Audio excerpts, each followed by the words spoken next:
성경 공독 호세아 10장 1절에서 15절까지입니다. 구약 1265쪽 정리했습니다. 호세아 10장 1절에서 15절. 제가 먼저 한 절 읽고 여러분이 한 절 읽으신 후에 마지막 15절은 함께 읽겠습니다. 이스라엘은 열매 맺는 무성한 포도나무다. 그 열매가 많을수록 재단을 많게 하며 그 땅이 번영할수록 주상을 아름답게 하도다. 그들이 두 마음을 품었으니 이제 벌을 받을 것이라. 하나님이 그 재단을 쳐서 깨뜨리시며 그 주상을 거시리라.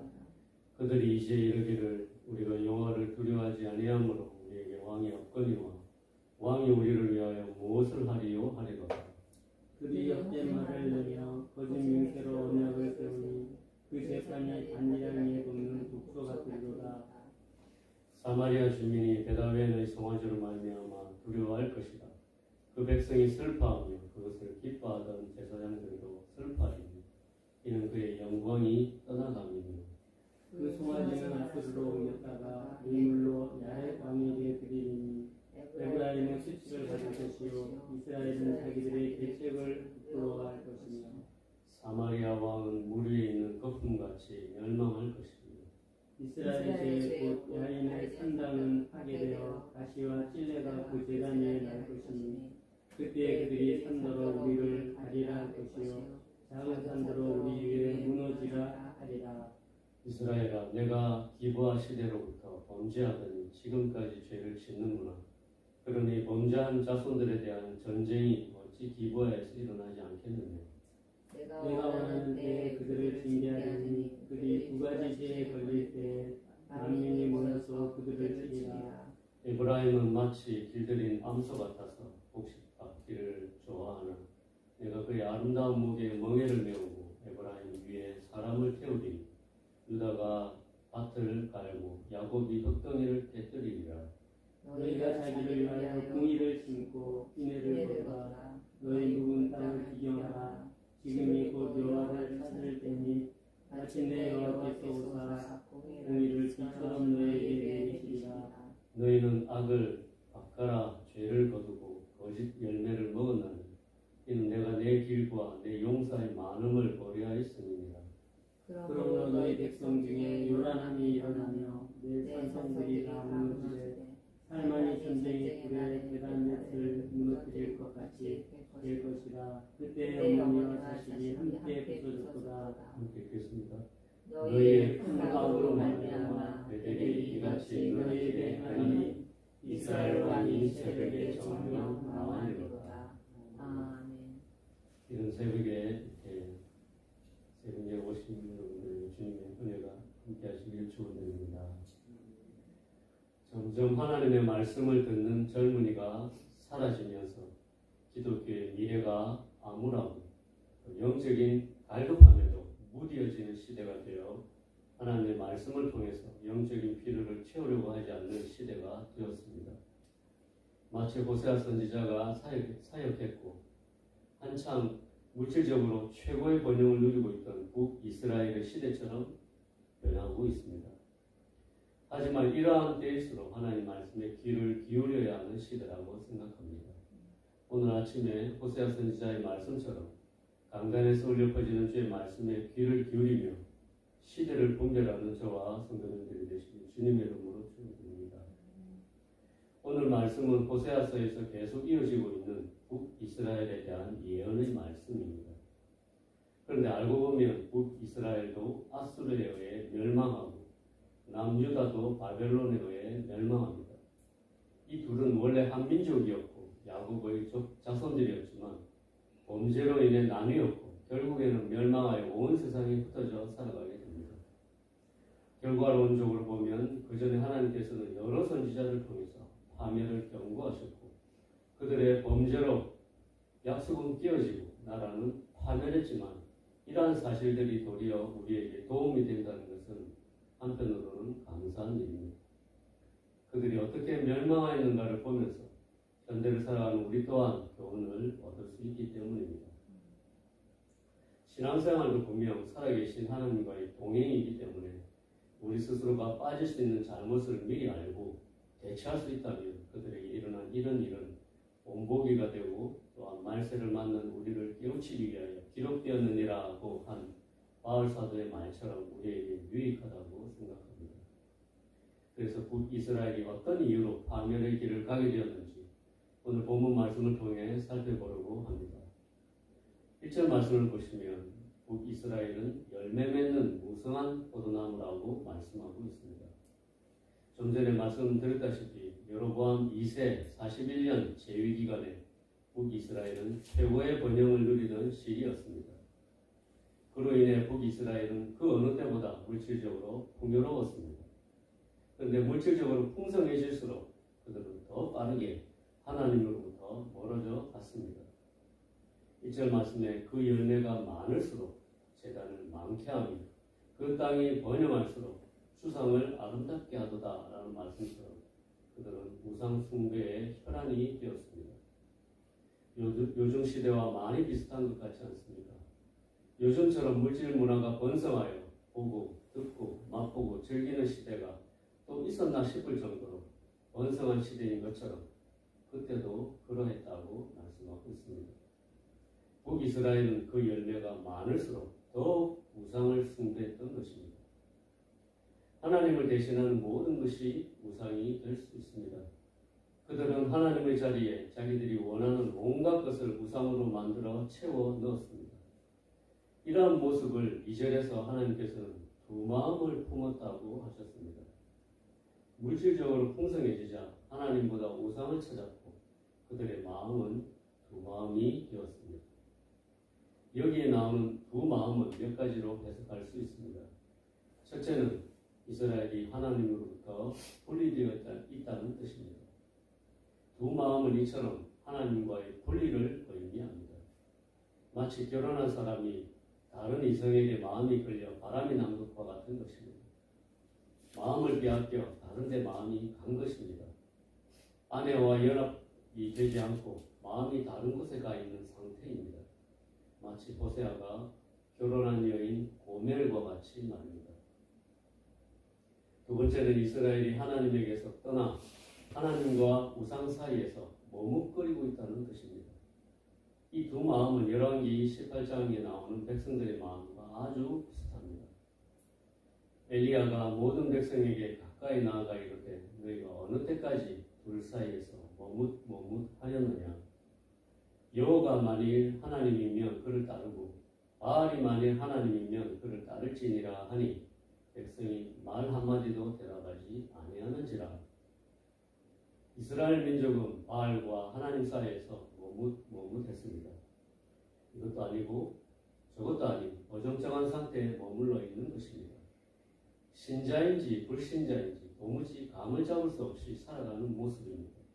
이것이 두 마음입니다. 세 번째는 이스라엘인들의 마음이 거짓되고 기만적이라는 뜻입니다. 이 두 마음은 거짓되고 기만적인 마음입니다. 자기를 속이고 남을 속이고 나아가 하나님을 속이는 마음을 말합니다. 결국 두 마음은 사단에 사로잡힌 악한 마음입니다. 이러한 두 마음을 가진 북이스라엘에게 하나님께서는 2절에서 벌을 받을 것이라고 선포하셨습니다. 그 벌은 하나님이 그 재단을 쳐서 깨뜨리시며 그 주상을 허시리라는 말씀입니다. 이 심판은 하나님의 강한 의지가 나타나는 심판을 말하고 있습니다. 이러한 심판의 예언은 이스라엘 초기 시대였던 레위기 26장 30절에서도 말씀하셨던 것입니다. 내가 너희의 산당들을 헐며 너희의 분향단들을 부수고 너희의 시체들을 부서진 우상들 위에 던지고 내 마음이 너희를 싫어할 것이며. 이러한 심판 앞에서 이스라엘이 보일 반응도 또한 오늘 본문에서 예언하셨습니다. 하나님을 경외하지 않아서 이스라엘이 우리를 구할 왕이 없다라고 한탄하게 될 것이며 잘 갈아놓은 밭에 난 독초처럼 하나님을 경외하는 척하며 우상을 섬기는 백성들에게 하나님의 심판이 치명적으로 임했다는 말입니다. 그리고 하나님께서는 그 제단과 그 주상을 좀 더 구체적으로 언급하셨습니다. 5절을 보시면 베다웬의 송아지라고 하셨습니다. 이 송아지는 베델에 세워졌던 금송아지 우상을 말합니다. 솔로몬이 죽은 후에 이스라엘은 북이스라엘과 남유다로 분리되었습니다. 북이스라엘을 통치하게 된 여로보암 1세가 하나님의 율법을 무시하고 송아지 우상을 세웠던 곳이 바로 베델입니다. 그 베델에 세운 금송아지를 베다웬의 송아지라고 하신 것입니다. 베델은 원래 하나님의 집이라는 뜻인데 베다웬은 죄악의 집이라는 뜻입니다. 하나님께서는 베다웬이 되게 한 금송아지 우상이라고 하신 것입니다. 결국 하나님이 예언하신 벌은 즉 심판은 베다웬의 송아지가 산산조각이 날 것이라는 예언이었습니다. 그리고 베다웬의 송아지가 약소국이 강대국에게 바치는 예물이 될 것이라고 예언하셨습니다. 아웬의 산당은 파괴되고 황폐해지고 처절한 절규가 있을 것이며 만민이 모여서 그들을 치게 하실 것이라고 말씀하셨던 것입니다. 여로보암 2세 시대의 물질적 풍요가 사람들의 마음을 두 마음이 되게 하더니 하나님의 벌을 받아 그들이 그렇게 신뢰하고 따르고 추구하던 베다웬의 우상이 파괴되는 결말을 맞게 되었습니다. 이것은 그 당시에는 예언이었지만 지금은 우리에게도 따끔한 교훈이 됩니다. 북이스라엘은 하나님의 백성이었습니다. 그들은 물질적 풍요에 젖어 두 마음을 품게 되었습니다. 그리고 그들은 너나 나나 할 것 없이 우상을 섬기게 되었습니다. 그리고 그들은 하나님의 엄중한 심판을 받게 되었습니다. 신약에도 보면 돈을 사랑함이 일만함의 뿌리가 되나니 이것을 탐내는 자들은 미혹을 받아 믿음에서 떠나 많은 근심으로서 자기를 찔렀도다라는 말씀이 있습니다. 물질을 사랑하는 마음은 우리의 마음을 두 마음이 되게 하고 우상을 만들어냅니다. 그래서 오늘 본문 9절에서 하나님께서는 이스라엘이 기브아 시대로부터 범죄하더니 지금까지 죄를 짓는구나 라고 하시며 에브라임이 길들인 암소 같아서 곡식 받기를 좋아하나 내가 그의 아름다운 목에 멍에를 메우고 에브라임 위에 사람을 태우리니 유다가 밭을 갈고 야곱이 흙덩이를 깨뜨리게 했다고 하셨습니다. 길들인 암소는 북이스라엘을 대표하는 에브라임입니다. 그들은 하나님의 율법과 계명을 받았던 사람들이었고 선지자와 제사장들을 통하여 하나님의 말씀을 교육받고 훈련받은 존재였습니다.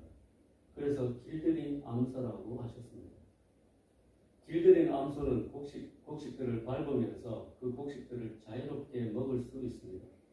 그런데 주인이 주는 곡식은 마음대로 먹으면서 일하기는 싫어한 것입니다. 이처럼 북이스라엘은 하나님의 은혜만 누리고 거룩한 백성답게 살지 않았습니다.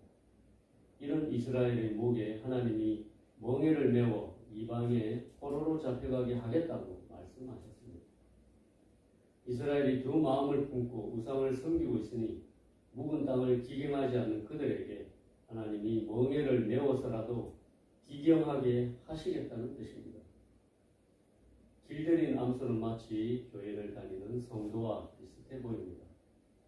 길들인 암소의 습성과 교회 신자들의 습성이 닮았습니다. 우리 신자들은 거칠고 야생에서 살아가는 믿지 않는 사람들과 달리 이스라엘 백성처럼 하나님의 말씀을 듣고 훈련된 사람들입니다. 그런데 물질 세계에서 살아가면서 두 마음을 품은 우리가 하나님과 멀어져 분리되고 세상과 하나님 사이에서 머뭇거리고 거짓되고 기만적인 마음을 계속 품고 있다면 하나님의 집인 베델을 죄악의 집으로 여기시고 그 제단을 쳐서 깨뜨리시고 그 주상을 허시겠다고 하시는 것입니다. 그래서 우리의 신앙에서는 항상 우리가 우리의 마음을 기경할 필요가 있습니다. 묵은 땅을 갈아엎어서 회개해야 하는 것입니다. 야고보서 4장 말씀처럼 세상과 짝이 되지 않도록 항상 조심해야 합니다. 가늠한 여인들아 세상과 헛된 것이 하나님과 원수됨을 알지 못하느냐. 그런즉 누구든지 세상과 벗이 되고자 하는 자는 스스로 하나님과 원수되는 것입니다. 하나님께서는 우리가 세상과 친구가 되지 않도록 내 삶에 멍해가 씌워지는 듯한 사건을 주시기도 합니다. 이때가 하나님의 사람으로 우뚝 세우실 하나님을 찾을 때입니다. 이 아침에 하나님이 나에게 메우신 멍해와 내가 기경해야 할 묵은 땅은 무엇인지 생각하는 시간이 되길 소원합니다. 주님이 지워주신 우리 삶의 멍해를 메고 날마다 회개함으로 묵은 땅을 기경해서 두 마음을 품지 않도록 주의하는 저와 성도님들이 되시길 주님의 이름으로 축원드립니다. 함께 기도하시겠습니다. 하나님 아버지, 이스라엘은 열매 맺는 무성한 포도나무라 그 열매가 많을수록 제단을 많게 하며 그 땅이 번영할수록 주상을 아름답게 하도다라고 탄식하신 하나님 아버지, 우리 삶 속에 풍요가 찾아올 때 두 마음이 자리 잡으면서 하나님을 대신하여 우상을 세우곤 했습니다. 악한 두 마음을 품고 묵은 땅처럼 회개하지 않고 살아갈 때가 있었습니다. 주님, 저희의 어리석고 강박한 마음을 용서하여 주시옵소서. 성령의 도우심으로 묵은 땅을 기경하듯이 날마다 하나님 앞에서 회개로 우리의 마음이 정결케 하여 주시옵소서. 물질에 사로잡히지 않게 하여 주시옵소서. 예수님의 귀하신 이름으로 기도하였습니다. 아멘.